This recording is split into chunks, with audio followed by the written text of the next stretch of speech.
All right. So we'll get started. The final reminder for homework 5 is due tomorrow. Okay. Um, and for the classroom disinfection today, I assigned to Garrett and Anthony. So today we'll be mainly checking into chapter 6 on Gauss's law, but we still have a little bit of unfinished business last time. So let's take it from there. Last time we were looking at this example of if you have a uniform charge distributed through this disk, what will be the electric field at the distance z away from the center of the disk, okay, perpendicular to the disk. And we came to the conclusion that the z, so basically we are taking a small slice over here for a circular, like the ring shape. All right, and then we'll apply the result we got from the ring charge distribution, electric field from that to here, and then we integrate from r prime from 0 to the r, the radius r there, to get the overall electric field in the z direction. Okay. So our conclusion was, let me write it here. So electric field is only having the z component of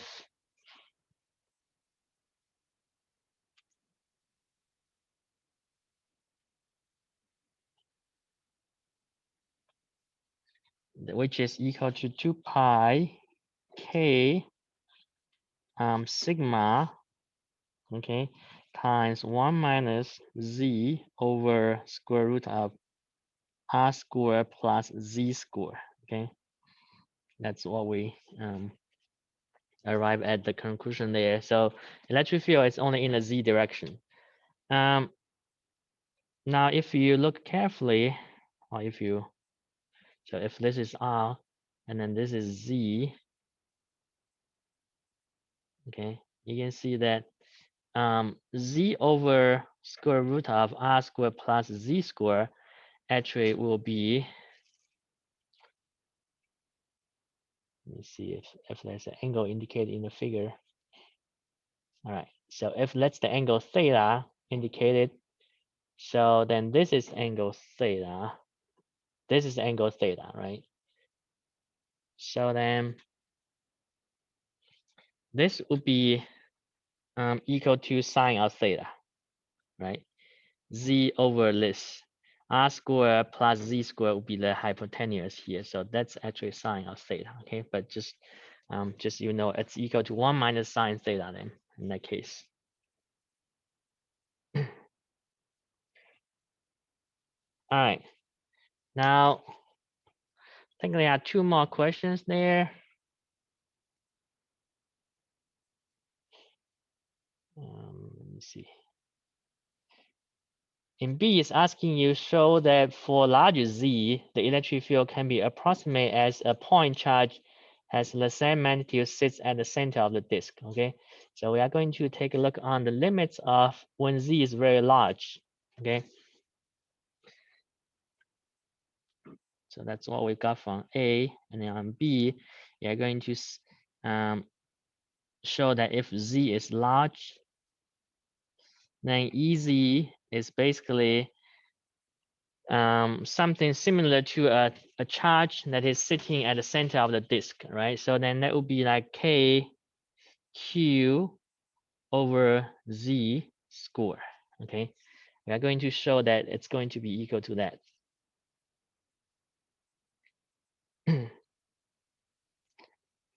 And where this q is equal to sigma, the area charge density times the charge, the area of the circle of this disk. Okay, so that will be the q. All right, so let's take a look here. We'll be starting from here and then take the limit of z is very large. Okay, so EZ then equals to 2 pi k sigma. All right, 1 minus. Now in this case, you can put z, you can divide the numerator and denominator by z. Okay, so then that becomes 1 over square root of R over Z, okay, square plus 1, okay. If you divide both numerator by Z, that becomes 1, and then denominator by Z, but it has a square root there, so that means you are dividing everything inside the denominator, inside the square root by Z square, okay. So we R over Z square and then Z square over Z square, so that's 1, okay.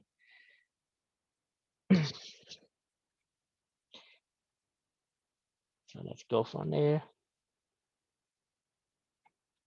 Now you can see if Z is very large, then this guy, R over Z will be small, okay? That will be small, all right? So then let's take a look on the scenario over there. So if this is small, we can write this as X, right? X equal to R over Z. X is a small variable there. What would be this one? What would be the approximation of this one if you take it to the first order? Okay, we can always ignore the higher orders, but we'll take a look at the first order of this guy. So if that's the case, then let me see. I think I actually want to write that X equal to the square of the R over Z. Okay, so that's a small number. So then this guy becomes 1 over 1 plus X, okay, to the power of 1/2. All right, square root means power of 1/2. Right, now if you take expansion of this is equal to 1 minus 1/2 of X plus 3/8 of X squared minus 5 over 16 X to the cube plus the higher order. Okay, so if X is already very small, then we can just take up to the first order approximation. So this is first order approximation. And then you can ignore the higher orders because higher orders will be much smaller, okay, in that case. So then this is approximately equal to just 1 minus 1/2 X, okay, where this is 1 minus 1/2 of R squared over Z squared, okay. Now take that approximation back in here.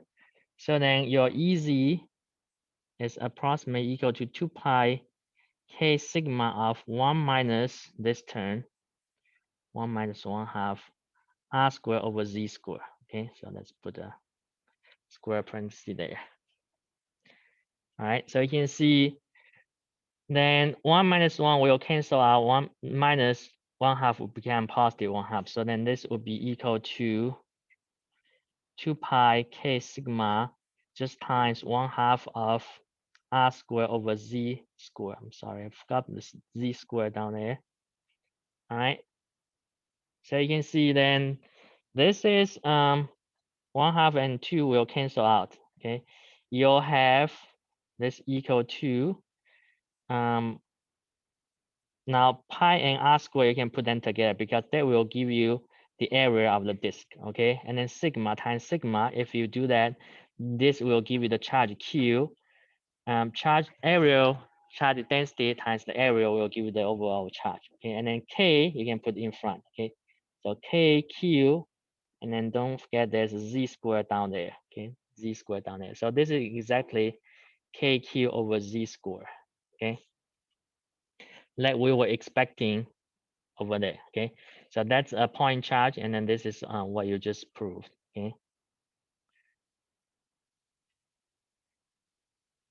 All right, so we have shown that when Z is very big, so R over Z will be very small, okay? Questions you guys might have? All right. So if not, then we'll take a look on the last equation here. It says, show that for a uniform charge disk of infinity radius, the electric field is uniform throughout the region on either side of the disk, okay? All right. So in this case, This is asking you to show that if R is very big, okay, so if R goes to infinity, right, then what would be the E field? Okay, so again, you'll be starting with this expression EZ equals to 2 pi k sigma 1 minus Z over this. Okay.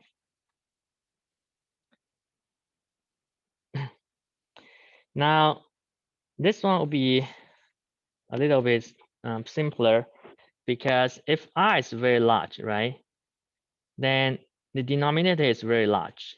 Okay, this one is small, remain as small. So then if you take R to the infinity large, so then 1 over or Z over infinity, that would be 0. Okay, so this guy, if R goes to infinity, then square root of R squared plus Z squared will go to infinity. Okay, so then Z over square root of R squared plus Z squared will go to 0. Okay, so basically that's telling you that this term will go to 0, right? If R is very large, okay?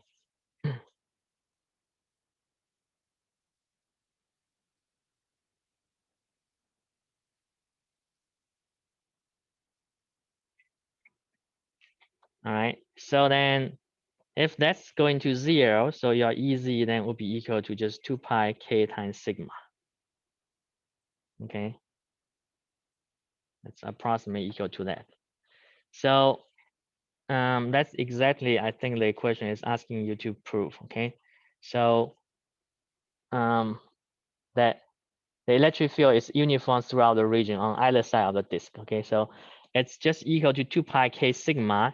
It doesn't depend on the distance from the disk, okay? So that means it will be uniform. So if you have a very large disk, then the electric field will be just going, so if you have a very large disk, the electric field will just perpendicular to this disk, okay, on either side. If you go this side, and then if you go on the other side, it doesn't really matter, okay? So that would be constant.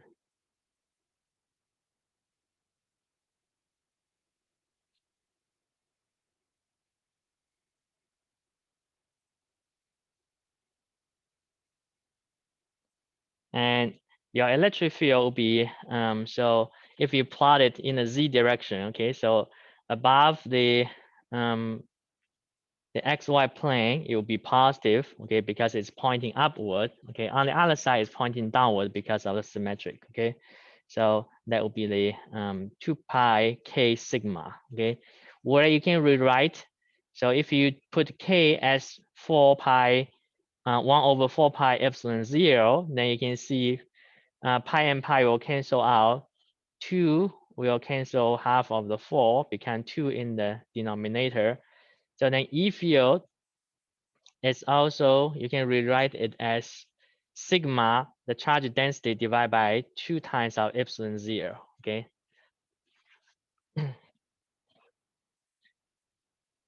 And above the disk, it goes in the upward direction. Below it, it goes in the downward direction, okay?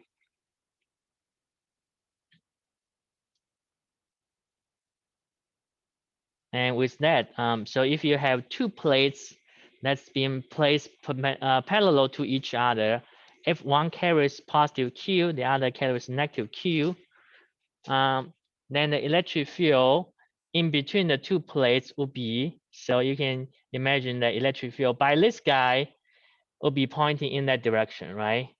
And then by this plate, if it's negative, then it's also pointing in that direction. So overall, you'll get twice of the electric field by a single plate, okay? So in between the 2 plates, that's the electric field you are getting. So twice of sigma divided by 2 epsilon naught gives you sigma divided by epsilon naught, okay?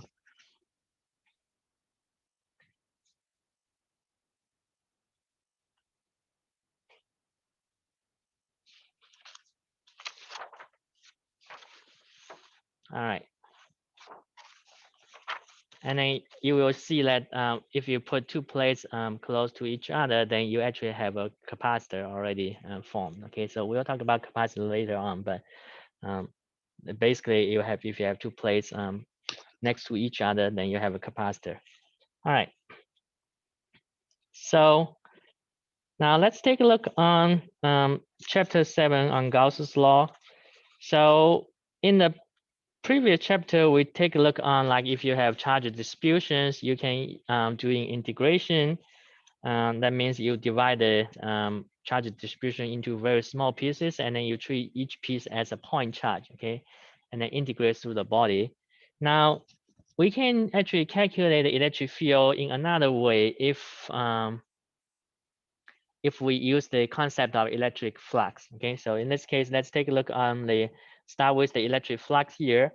So electric flux is defined as the electric field, the measure of the electric field, like how much electric field going through a particular area. Okay, so that's called flux, electric flux. So E, electric field times the area it goes through. This is a dot product. Okay, so it will give you the magnitude. It's going to be E, the magnitude of the electric field times the area times the cosine theta.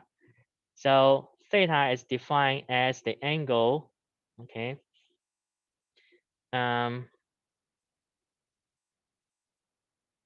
think it doesn't give you the angle, but it's the angle between the electric field and the normal direction of the surface. Okay.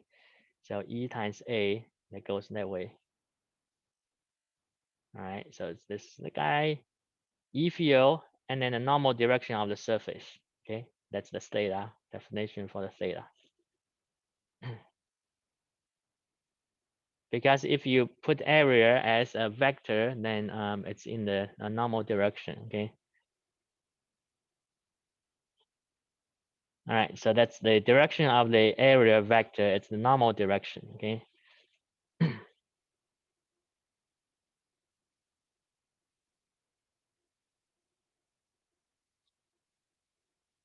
So this area vector is defined to point from the inside of the closed surface to the outside. So just imagine a lot of times you have a closed surface. So imagine this is, for example, if you have a cubic or rectangular shape, so the body is below here, and then this is the surface. So from the inner to the outer surface, okay, it could be having, in this case, okay, so then we are taking this as our convention here, not this one. So if you have a body inside here, then we don't take this as the normal direction, but that, okay, from the body towards the outside. Okay. All right. A quick example here, we can calculate the flux through a square sheet with sides of 2.0 meters if the plane of the sheet is at an angle of 60 to the uniform electric field, magnitude of 1.1 times 10 to the fourth. Okay, so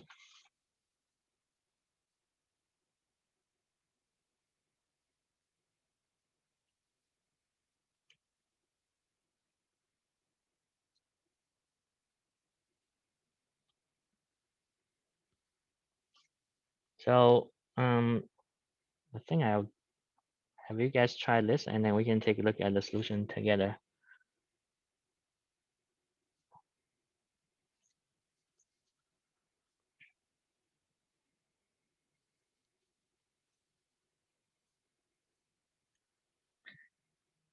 All right, so it says the electric field. So this is the sheet. The electric field could be in this direction. All right, and then this is the angle of 60 degrees. Okay.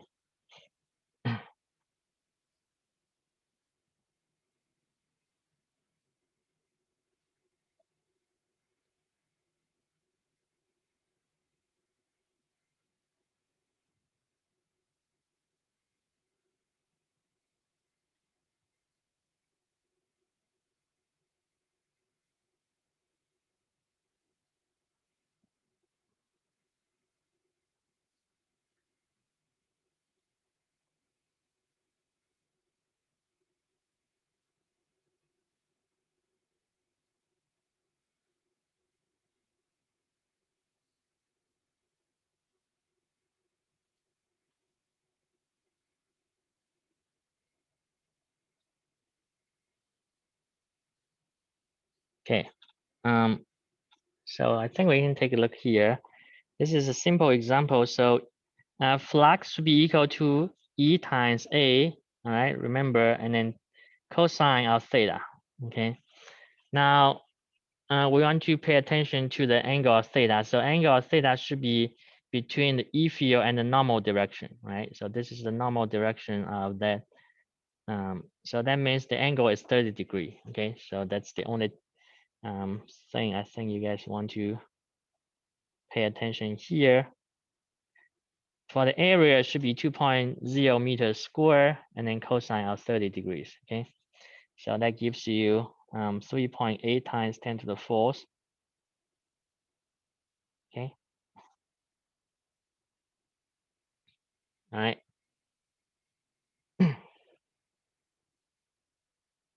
So remember the angle is the 30 degree, not a 60 degree.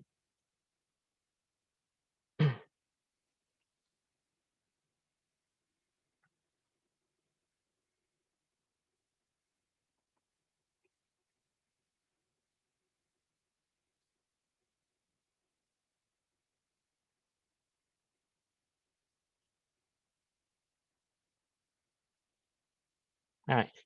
We will take a look on a second example here. This one says, consider the uniform electric field. So this is given in a vector form. Okay, 4.0 in J plus 3.0 in K times 10 to the third. What's the electric flux through a circular area of 2.0 meters that lines in X and Y plane?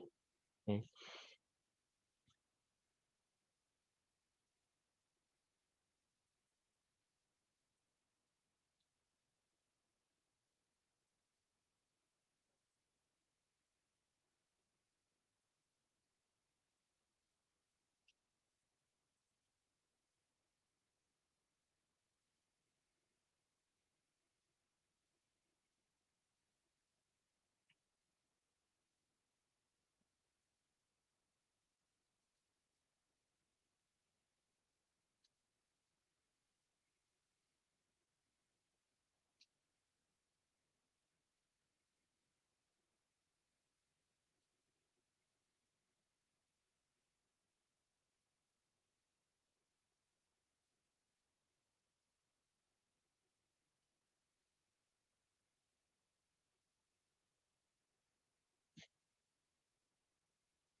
All right, so that's your E field, okay? And then you have a surface line on the XY plane.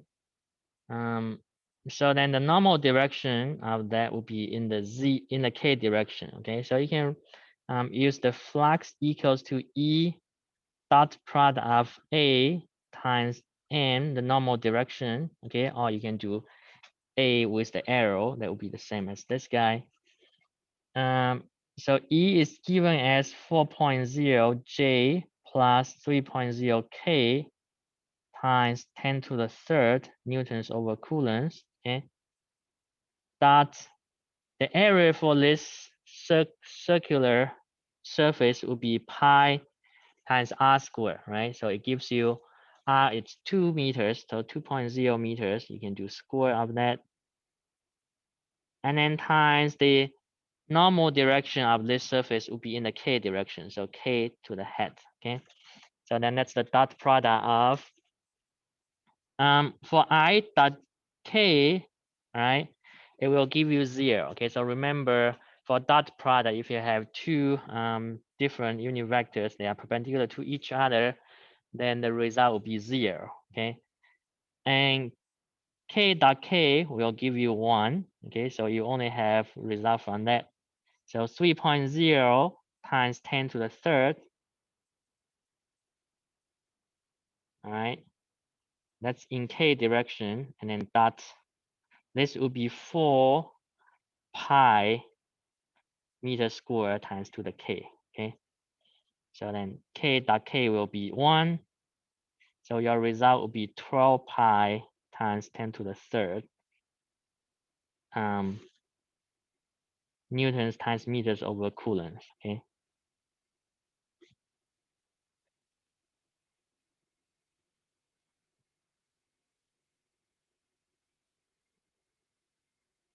You can see you can also calculate with the dot product of the unit vector.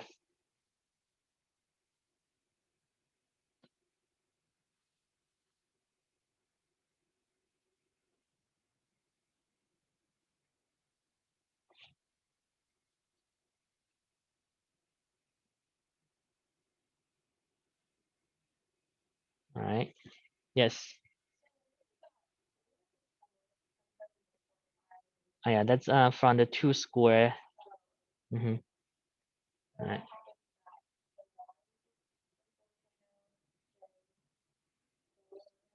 Right. You will then have j dot k. So if you do j dot k, that's going to be 0. All right. K dot k will be 1. All right. Yeah.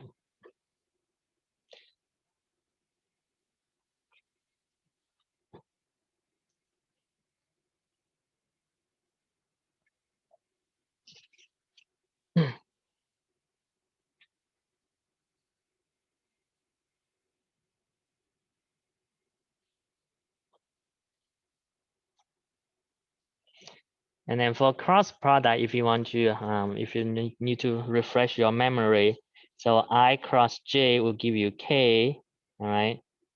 And then for j cross k will be I, right? But if you reverse the order here, if you do k cross j, then it will be minus I, okay? If you do the same unit vector cross product, that will be 0, okay? So I cross I will be 0, j cross j will be 0, okay?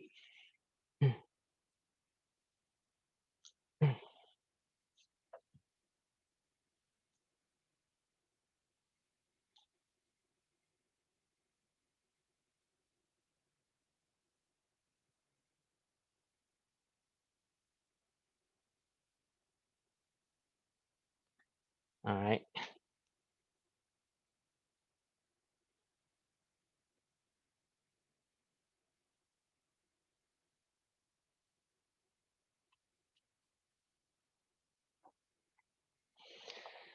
So let's say now if you have a body like a, say, a cubic, or maybe this is a rectangular, but this is the electric field, okay? So then how do you calculate the electric flux through each of the surface over here, okay? So you can take a look here. If this is the top surface, the normal direction of the top surface is going in the, from the body outward. So it's in the same direction as the electric field, okay? So then the flux on the top here will be positive, because then E times area and then times cosine of 0, which is 1, okay? So that's positive. Now at the bottom surface over here, the normal direction of the surface is from the body outward, so it's in the downward direction. So that means the normal direction of the surface here and the electric field, they are in the opposite direction. So you'll get a cosine of minus of the 180 degree, okay, in the opposite direction. That will be minus, okay. So the bottom surface, the electric flux will be negative, okay. But this guy plus that guy will be 0, okay, because one is positive, the other is negative. On the sides here, side surface is there. Normal direction of the surface is perpendicular to the electric field. So for the side surfaces, flux will be 0, okay? All right, so that's basically what this figure tells you. All right.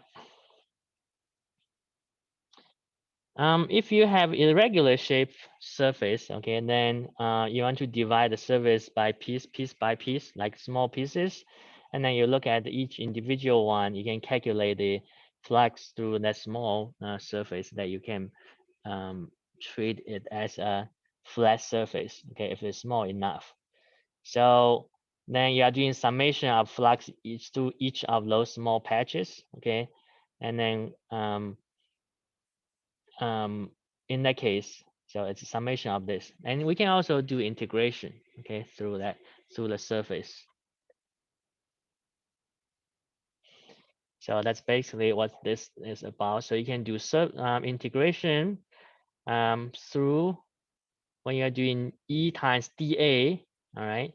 So in that case, E and dA might have different angles or maybe changing the magnitude as well.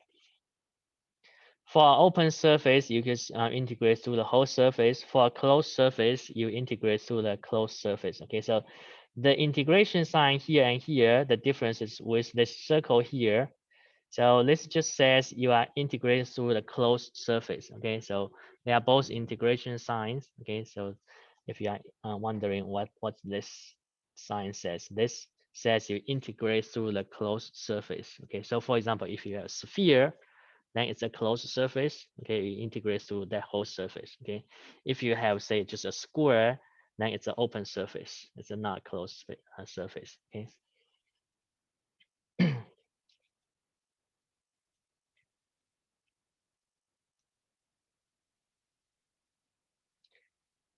All right.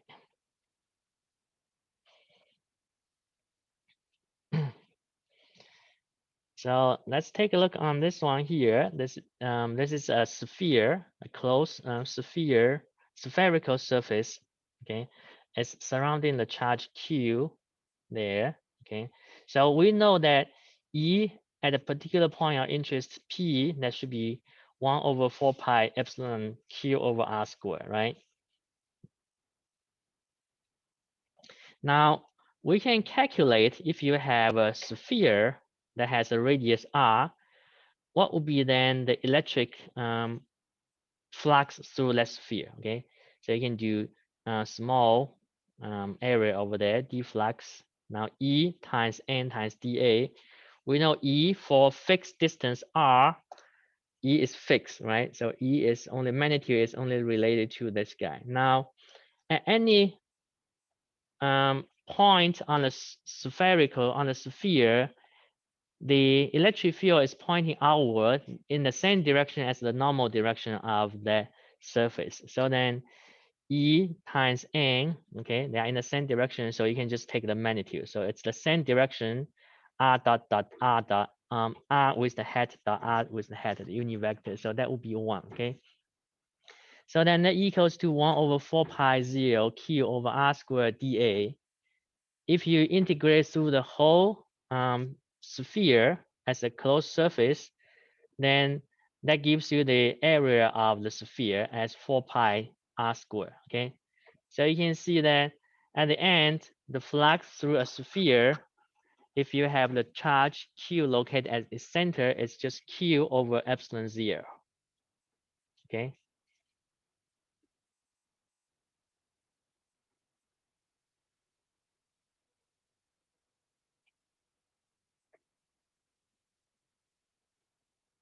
And this is basically Gauss's law says. So basically, if you have a closed surface, then the electric flux through the closed surface is equal to the charge that is enclosed by the surface divided by epsilon naught. Epsilon naught is the 8.85 times 10 to the negative 12. Okay, so that's basically Gauss's law. If you do integration to the closed surface, then it gives you that. Okay, so this is the mathematical expression of Gauss's law. Okay, I think we kind of see that from a point charge. Okay,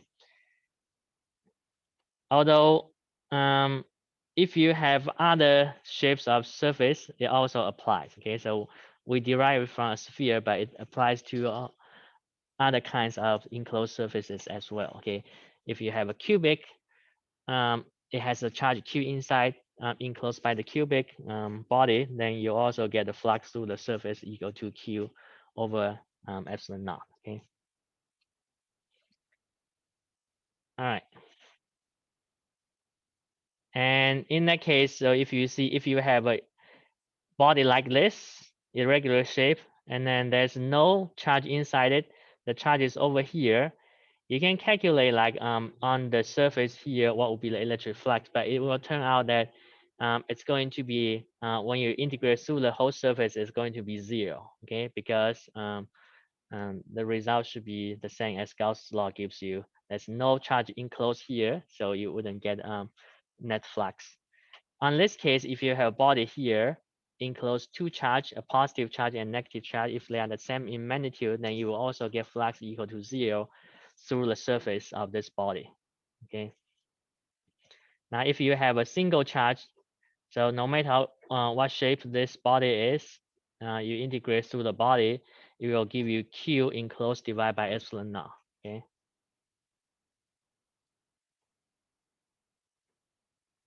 And then, so you'll see that for positive charge, you'll get positive flux because then the electric field and the normal direction of the surface, they are in the same direction. Okay, so this flux will be positive.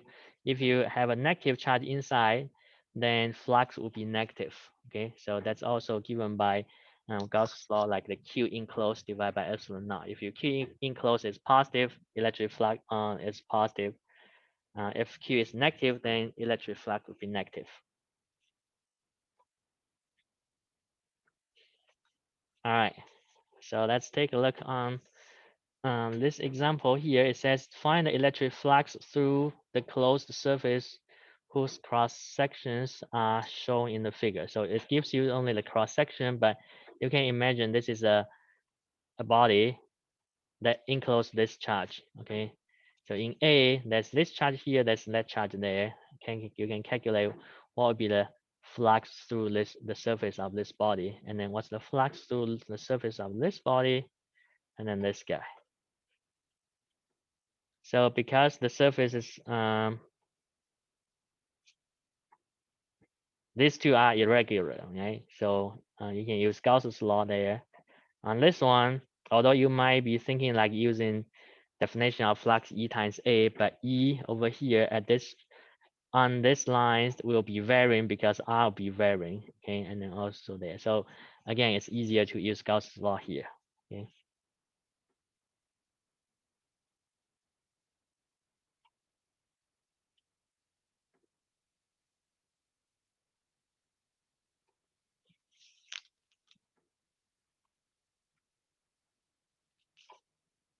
So basically, you are going to do flux equals to Q enclosed divided by epsilon naught. Okay, that's the equation you are using.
All right, I think we can take a look here.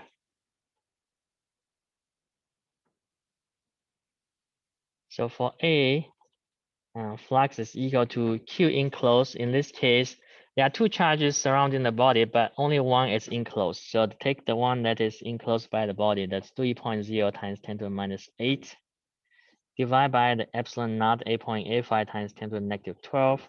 Okay. That will give you 3.39 times 10 to the third newtons meter square over C. Okay.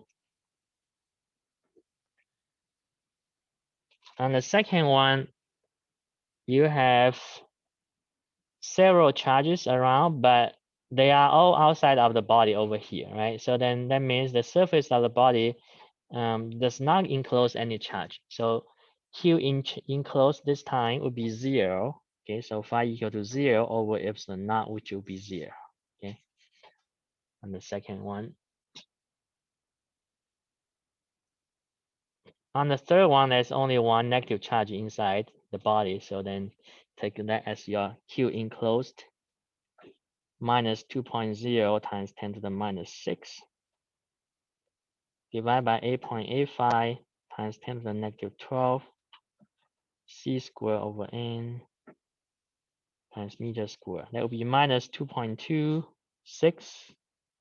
times 10 to the third. Okay.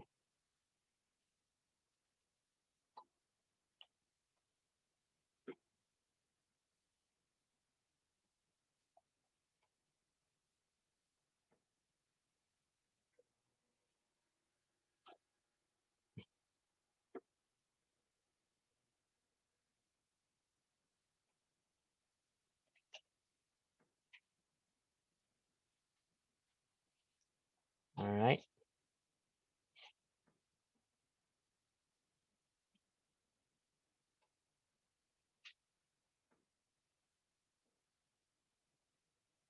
Any questions you guys might have?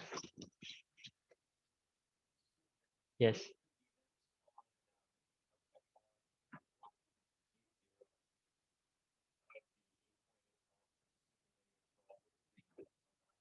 Yeah, so either way, either like Farad over meters or Coulomb square over newtons times meter square.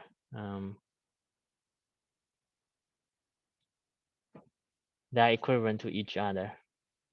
Yeah, I can always remember Farad over meters, but I have trouble remembering this one, the C square over newtons times meter square. But you can take it from here. So F equal to K Q1 Q2 over R squared. That gives newtons, right? Newtons equals to C square over meter square. So that means K, this constant K has that unit of newtons times meters over C square.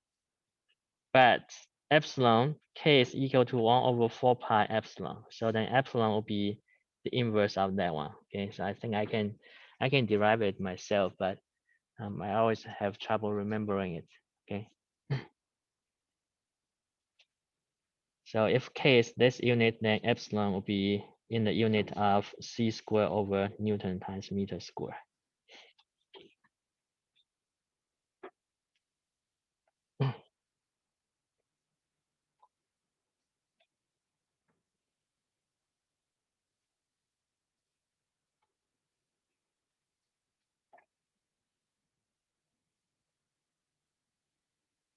All right.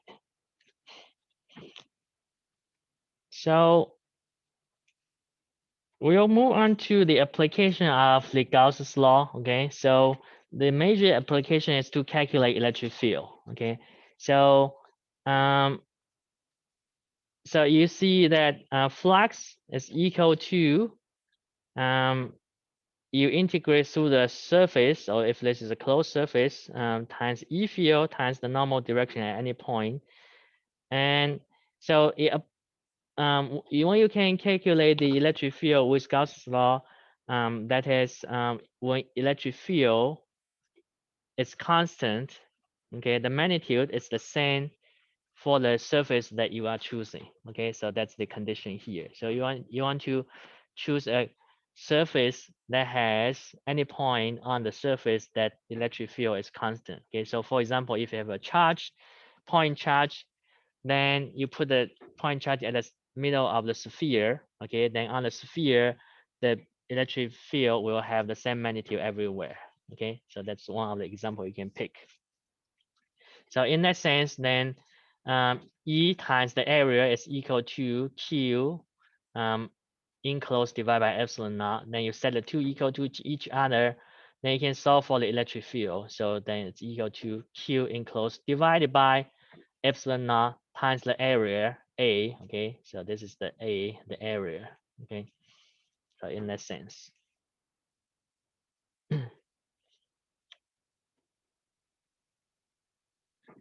So let's take a look on one example here. Okay, so say if you have a sphere here, now it has charge distribution over the body, or it could be like just over the surface. Okay, now it's asking you what will be the electric field at this point. Okay, we know we can do the integration. If this is a solid sphere, you can do integration of the kq over r square and then integrate through the whole body. Okay, but we can use Gauss's law here. We can calculate it. We can choose a surface. Okay, so this is called Gaussian surface.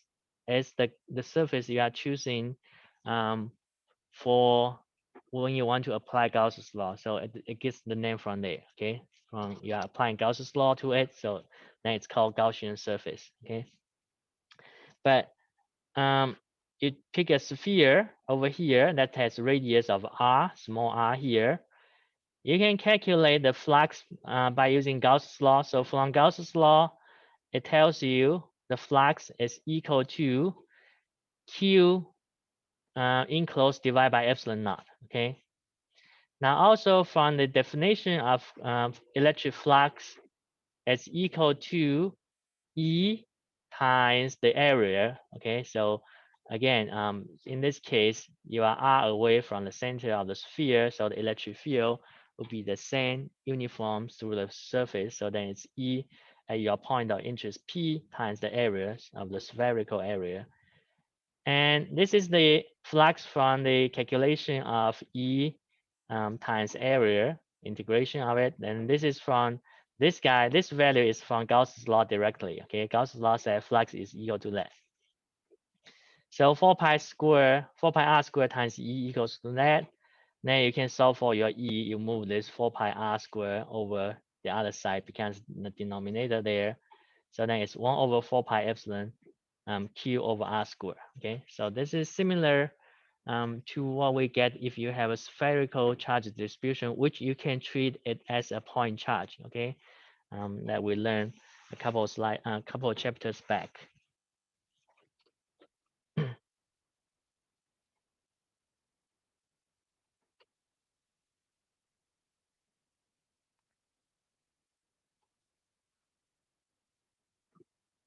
All right.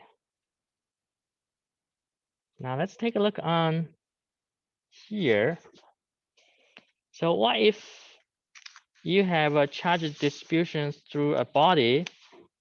How would you calculate the electric field inside the body somewhere like a distance r away from the center of the sphere? Okay, so let's take a look here. So the larger sphere here is the charge distribution through it. Okay, and then we are assuming that this is uniformly distributed through the body. Now, what will be the electric field inside? Somewhere here. Okay. For this guy here, or outside. Okay, we'll be looking at both outside scenario and the inside. I think for the outside scenario, we already solved it from the previous slide. It's 1 over 4 pi epsilon Q total over r squared. Okay, what happens for the inside? So you'll be doing the same. You take a Gaussian surface there for the inner part of it. If you are r distance away, then you take a sphere that has a radius of r. That's your Gaussian surface. And due to symmetric, so then electric field will be pointing away from the center, okay? And that's in the same direction of the normal direction, okay? So then E times the surface of this small sphere should be equal to the Q enclosed divided by epsilon naught, okay? So similarly, you set that up. Now in this case, your E inside will not be the Q total, but will be just the Q within this small sphere that is having a radius of r. Okay, so you'll just enclose that small sphere there. All right, not the total Q, but the Q within this small sphere.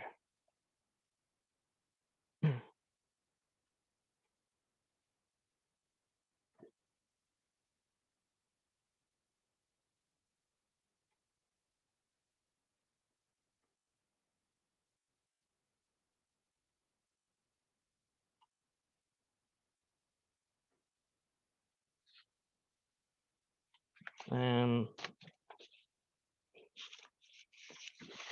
let's take a look on a real example with like the example with real numbers. Okay, instead of just symbols. But this one says a non-conducting sphere of radius 6 centimeters has uniform volume charge distribution or charge density of 450 nanocoulombs per meters cube. Find the electric field at the following distance from sphere center: 2 centimeters and then 10 centimeters. Okay, so we can take a look here.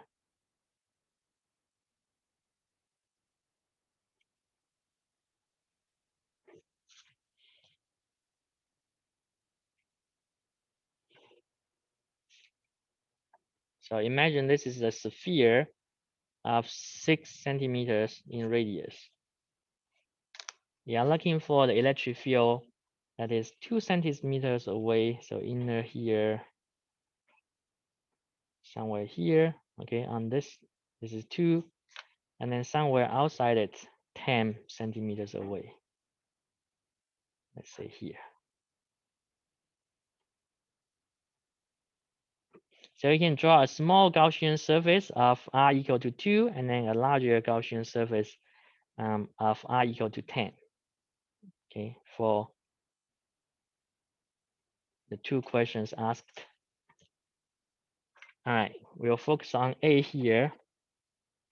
So you'll be looking at, for the flux, this is from the definition of E dot A, and then integration through the body, or dA. Okay, so if your Gaussian surface is 2 centimeters away from the center, then the E field has the same magnitude, okay, times the integration through the whole surface of that. Okay, so that would be the area of the small sphere. So E times, for the sphere, the area is 4 pi r squared. Okay, so this is from flux from definition.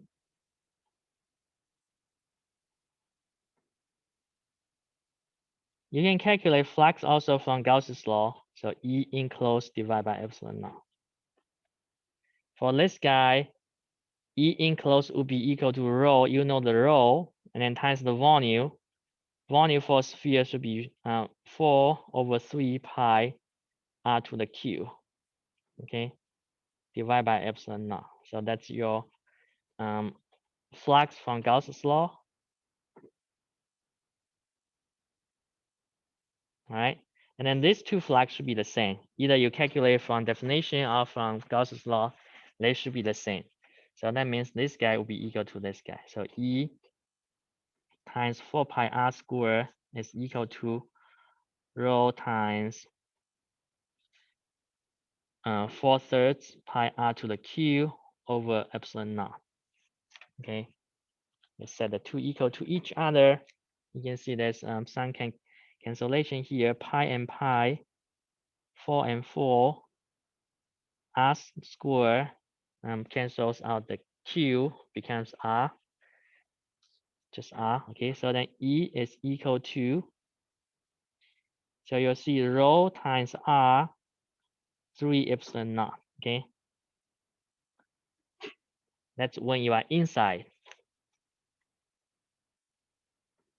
So then you can calculate this guy as it's given rho is as given as 450 times 10 to the negative 9 coulombs meters Q times 2.0 centimeter 10 to the negative 2. You divide by 3 times 8.85 times 10 to the negative 12 c squared over m times meter square. And that will give you the E field as 3.39 times 10 to the second newtons over meters. Okay.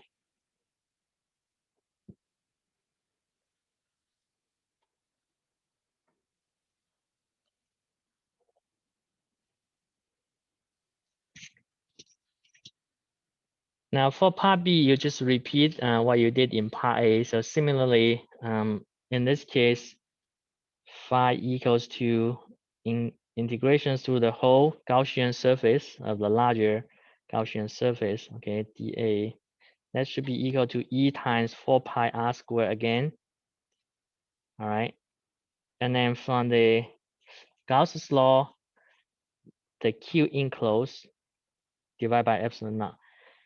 In this case, it would be rho times 4 over 3 pi radius as r squared, capital R squared over epsilon 0. Okay. So this R is the 6 centimeter. All right. This small r now is the 10 centimeter. Okay.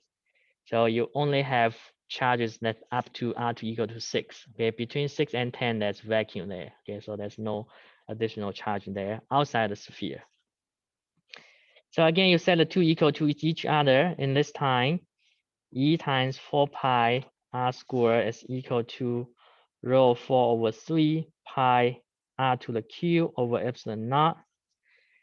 So pi and pi will cancel out again, 4 and 4 will cancel out again, but r squared, this is small r, this is capital R, they don't cancel out, okay?